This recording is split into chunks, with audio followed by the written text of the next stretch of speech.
Welcome to big story. భారతదేశంలో మాత్రమే కాదు, ప్రపంచవ్యాప్తంగా కూడా ఇప్పుడు రాముడి సందడి కనిపిస్తుంది. 2019 నవంబర్లో సుప్రీంకోర్టు తీర్పుతో అయోధ్యలో రామాలయ నిర్మాణానికి లైన్ క్లియర్ అయింది. కాకపోతే ఈ పోరాటానికి 500 ఏళ్లకు పైగా చరిత్ర ఉంది. మరీ ముఖ్యంగా 1980ల నుంచి బీజేపీ అయోధ్య అంశాన్ని చేపట్టిన నాటి నుంచి పోరాట రూపం మారిపోయింది. ఈ పోరాటానికి సారథ్యం వహించిన కొందరిపై స్పెషల్ స్టోరీ.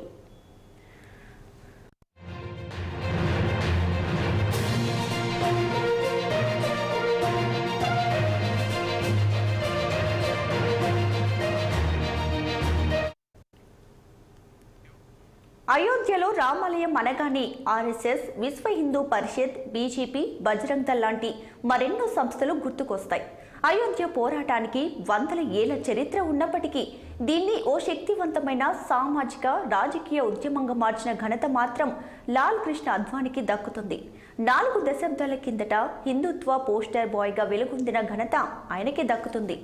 1990లో ఆయన రామాలయ నిర్మాణం కోరుతూ దేశవ్యాప్తంగా రోడ్ షో నిర్వహించారు. గుజరాత్లోని సోమనాథ్ ఆలయం నుంచి ఈ యాత్ర ప్రారంభమైంది.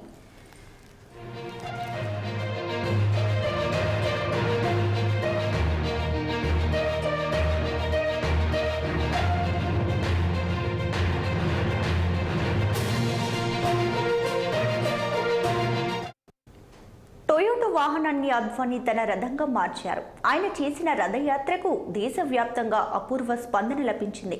ముందుగా నిర్ణయించిన ప్రకారం అయోధ్య వరకు రథయాత్ర జరగాల్సి ఉంటుంది. అయితే అప్పట్లో బీహార్ ముఖ్యమంత్రిగా ఉన్న లాలూ ప్రసాద్ యాదవ్ సమిష్టిపూర్ జిల్లాలో అద్వానీ అరెస్టుకు ఆదేశించారు. ఆ తర్వాత 2 ఏళ్లకు కరసేవ యాత్ర జరిగింది. అప్పట్లో అద్వానీ వివాదాస్పద స్థలానికి చేరువలోనే ఉన్నారు. డిసెంబర్ 6న జరిగిన కరసేవలో వివాదాస్పద కట్టడం నేలమట్టమైంది. ఆలయ నిర్మాణానికి బాట పడింది. కూల్చివేతకు సంబంధించి అద్వానీ క్రిమినల్ కేసులను ఎదుర్కోవాల్సి వచ్చింది. తాజాగా ఇటీవల అద్వానీ అప్పట్లో మోదీ తనతో కలిసి పని చేయడాన్ని గుర్తు చేసుకున్నారు. మోదీ అందించిన సేవలను ప్రశంసించారు.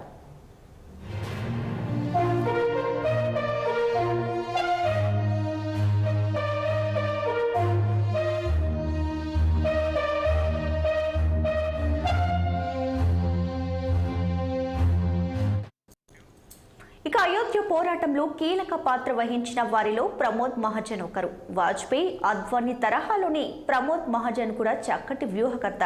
ఆయన సలహా మేరకే అద్వానీ పాదయాత్రకు బదులుగా రథయాత్ర చేపట్టారు. 1990లో ఆయన బీజేపీ ప్రధాన కార్యదర్శిగా ఉన్నారు. రథయాత్ర ముహూర్త తేదీలుగా ఆయన సెప్టెంబర్ 25, అక్టోబర్ 2 తేదీలను సూచించారు. బీజేపీ సిద్ధాంతకర్త అయిన దీన్ దయాళ్ ఉపాధ్యాయ్ పుట్టినరోజైన సెప్టెంబర్ 25ని అద్వానీ ఎంచుకున్నారు. అప్పట్లో 10,000 కిలోమీటర్ల మేర రథయాత్ర నిర్వహించాలని భావించారు.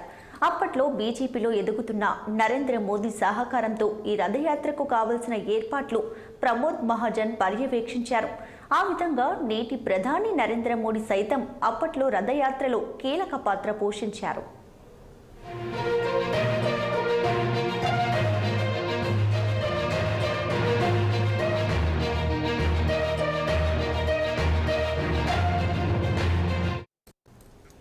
ఆలయ నిర్మాణ పోరాటం కీలక నేతల్లో విశ్వ హిందూ పరిషత్ నేత అశోక్ సింఘిల్ ఒకరు.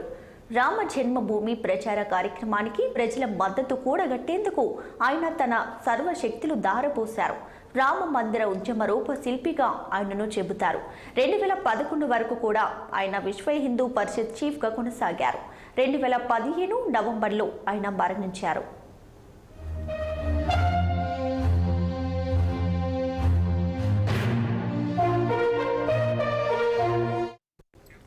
బీజేపీకి చెందిన ప్రొఫెసర్ మురళీ మనోహర్ జోషి 1980 నుంచి కూడా అయోధ్య పోరాటంలో కీలక పాత్ర పోషించారు.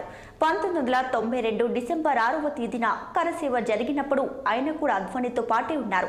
అద్వానీతో పాటుగా క్రిమినల్ కేసులు ఎదుర్కొన్నారు. వివాదాస్పద కట్టడం నేలమట్టం కాగానే ఆనందంతో ఆయనను ఉమాభారతి హత్తుకున్న ఫోటో అప్పట్లో యావత్ దేశం దృష్టిని ఆకర్షించింది. హిందుత్వ ఉక్కు మహిళగా పేరొందారు ఉమాభారతి. ఆమె బీజేపీ ఉపాధ్యక్షురాలుగా నరేంద్ర మోదీ తొలి దఫా ప్రభుత్వంలో మంత్రిగా కూడా పనిచేశారు.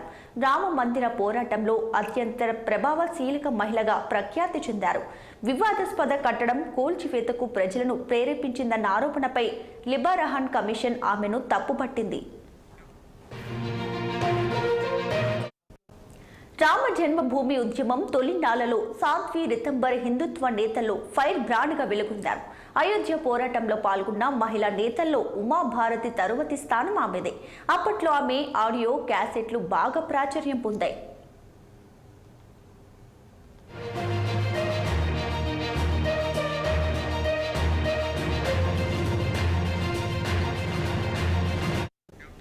అప్పట్లో యూపీ ముఖ్యమంత్రిగా కళ్యాణ్ సింగ్ అయోధ్య క్యాంపెయిన్లో కీలక పాత్ర పోషించారు. వివాదాస్పద కట్టడం కూలిపోయిన సందర్భంలో యూపీ సీఎంగా ఆయన ఉన్నారు. కరసేవకులు అయోధ్య దిశగా దూసుకెళ్తున్నప్పుడు వారిని అడ్డుకునేందుకు పోలీసులను ఉపయోగించవద్దని ఆనాటి ప్రభుత్వం నిర్ణయం తీసుకుంది. ఆ నిర్ణయాన్ని కళ్యాణ్ సింగ్ సమర్థించుకున్నారు. ఆయన తీసుకున్న నిర్ణయం ఫలితంగా వివాదాస్పద కట్టడం నేలమట్టమైంది. తరువాతి కాలంలో కళ్యాణ్ సింగ్ సొంత పార్టీ పెట్టుకున్న తిరిగి బీజేపీ గూటికి చేరుకున్నారు. గవర్నర్గా కూడా పనిచేశారు.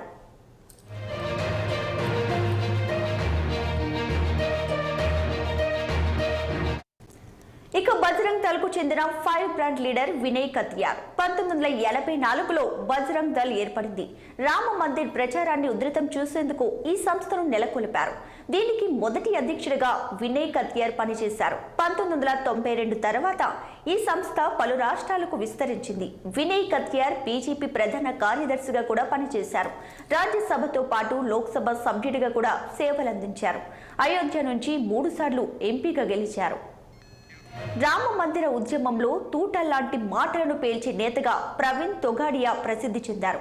తీవ్ర పదజాలతో కూడి ప్రసంగాలతో ఆయన ఈ ఉద్యమానికి హిందుత్వ ఇమేజ్ను అందించారు. అశోక్ సింఘల్ తర్వాత విశ్వ హిందూ పరిషత్కు సారథ్యం వహించారు.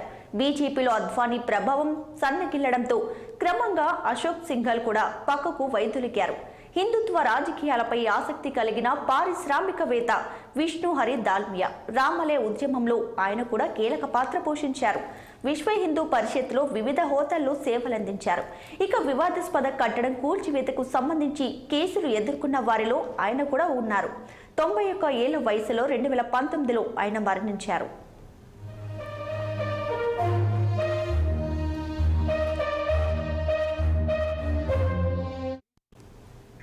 గోరఖ్నాథ్ ఆలయం ప్రధాన పూజారిగా ఉన్న మహంత్ అవైద్యనాథ్ రామ జన్మభూమి ఉద్యమంలో ప్రధాన పాత్ర పోషించారు. ఆయన శ్రీరామ జన్మభూమి ముక్తి యజ్ఞ సమితిని 1984లో స్థాపించారు. అదే ఏడాది ఆయన బీహార్లోని సీతామణి నుంచి అయోధ్య వరకు ఊరేగింపులు నిర్వహించారు. ఆ సమయంలో ఆయన ఇచ్చిన హిందూ జాతీయవాద నినాదాలు ప్రజలను ఎంతోగానో ప్రేరేపించాయి. హిందూ ఆలయాలను విముక్తం చేసే పార్టీలకే ఓటేయాల్సిందిగా అప్పట్లో ఆయన ప్రజలకు పిలుపునిచ్చారు. యూపీ ప్రస్తుత సీఎం యోగి ఆదిత్యనాథ్కు స్ఫూర్తి ప్రదాత మహంత్ అవైద్యనాథ్. హిందూ మహాసభలో కూడా ఆయన పనిచేశారు. మణిరామ్ నుంచి యూపీ అసెంబ్లీకి ఎన్నికయ్యారు. ఆ తర్వాత గోరఖ్పూర్ లోక్సభ నియోజకవర్గం నుంచి ఎంపీగా కూడా ఎన్నికయ్యారు. 2014లో ఆయన మరణించారు. మొత్తం మీద సాధు సంతులు, మత సంస్థలు, రాజకీయ పార్టీలు చేసిన పోరాటం ఫలించింది. ఎట్టకేలకు రాముడి ఆలయం ప్రాణ ప్రతిష్టకు సిద్ధమైంది.